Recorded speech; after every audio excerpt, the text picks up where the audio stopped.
What if Sparta never fell? It's the alternate history of a Spartan superpower. Just imagine a world where Spartan warriors still march across battlefields, where democracy never fully takes hold in Greece, and where the modern world is shaped not by empires of diplomacy, but by empires of discipline, strength, and war. What if Sparta never fell? Today on History Distilled, we dive into a fascinating alternate timeline, one where the ancient city-state of Sparta not only survives the rise and fall of empires, but thrives and changes the course of world history. Let's crack open the helmet and take a look inside. To understand how different our world could be, we need to understand what Sparta really was and what led to its decline. Sparta wasn't just another Greek city-state. It was a military machine. From the age of 7, boys were trained in the Agogian unforgiving system designed to mold them into perfect soldiers. Spartan society prized strength, unity, and duty above all else. But it was also deeply flawed, built on the backs of slaves, resistant to change, and suspicious of knowledge and culture. So what led to Sparta's fall? The short answer? Defeat, stubbornness, and time. After its brief golden age following the Peloponnesian War, Sparta was defeated by Thebes at the Battle of Leuctra in 371 BCE. It never fully recovered. As the Macedonians, Romans, and eventually other empires rose, Sparta became a relic. But what if that never happened? Let's rewind history. It's 371 BCE. The Thebans are marching toward Leuctra, but this time, Sparta adapts. Maybe they've reformed the Agoge to include strategic thinking. Maybe they've allied with Athens instead of alienating them. In this alternate world, Sparta crushes Thebes and reasserts its dominance. Now, imagine they don't stop there. Instead of clinging to tradition, the Spartans learn from their mistakes. They embrace limited innovation. They expand their citizen base, not just pure-blooded Spartans, but worthy outsiders who prove themselves in battle. They even start integrating the helots into society as second-class citizens. Yes, but citizens nonetheless. This flexibility foreign to the real Sparta could be the key to their survival. Fast forward 50 years, Sparta has consolidated power across Greece.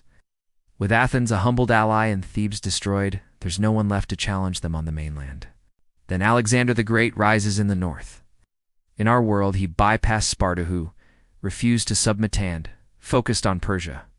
But in this alternate timeline, a powerful and reformed Sparta either allies with Alexander or becomes his rival. Imagine the Spartans riding eastward, shoulder to shoulder with Macedonian phalanxes.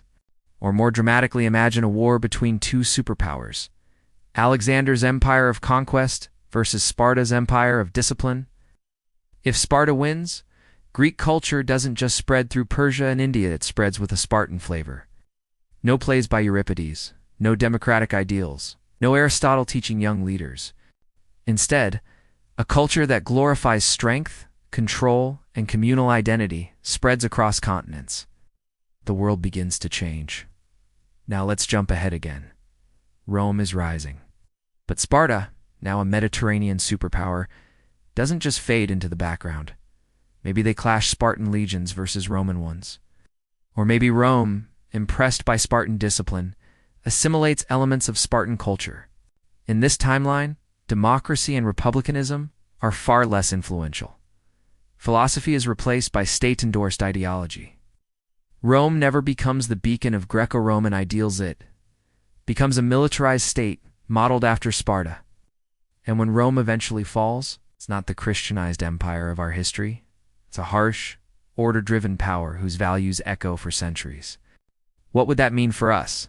Picture a 21st century where physical strength is valued as much as or more than intelligence, where personal freedom is secondary to communal duty, where military service is not optional, but expected. Would democracy ever take root in a world forged by Spartan ideals? Would we have the Renaissance, the Enlightenment, the American and French revolutions? Maybe not.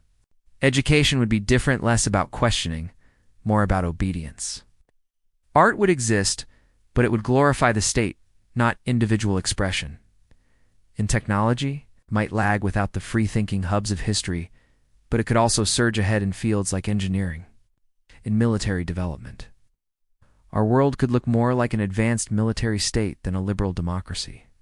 Sparta didn't fall because it was weak. It fell because it refused to adapt. But imagining a world where it did adapt shows us how fragile our history really is. Tiny moments like a single battle or a shift in policy can change the world forever. The real Sparta is gone, but its legacy still echoes in every military academy. Every call to national unity, every culture that prizes strength over freedom. But in this timeline, that echo becomes a roar. What do you think the world would look like if Sparta had never fallen? Would it be better, worse, or just? Let me know in the comments. If you want more mind-bending alternate histories and hidden truths behind our past, don't forget to like, subscribe, and hit the bell. Until next time, this has been History Distilled.